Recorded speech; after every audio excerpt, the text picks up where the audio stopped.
Aduh, lapar ni. Daniel, nak makan apa ni Daniel? Cepat sikit. Ya, Datuk. Makan apa? Datuk, kita ada nasindo. Masa singkat. Sekejap kan? Okey, saya masakkan Datuk nasindo ni boleh? Nasindo. Nasindo, terbaik. Sedap bunyi ni. Nah, nasi baik ada nasindo ni. Mula-mula korang didihkan air. Lepas tu boleh masukkan pack nasi yang masih bertutup ke dalam air panas. Tunggu je dia rebus selama 8 atau 10 minit. Lepas tu dah siap. Korang dah boleh makan macam tu saja. Sedap tu. Rugilah kalau korang belum cuba lagi. Nak masak pun senang, sedap pula tu. Dah siap pun nasi goreng.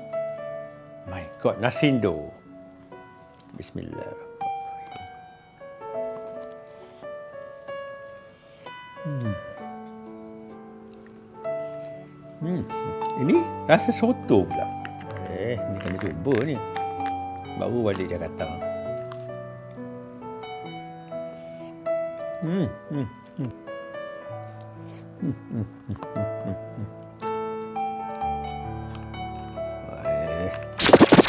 Korang belum cuba lagi?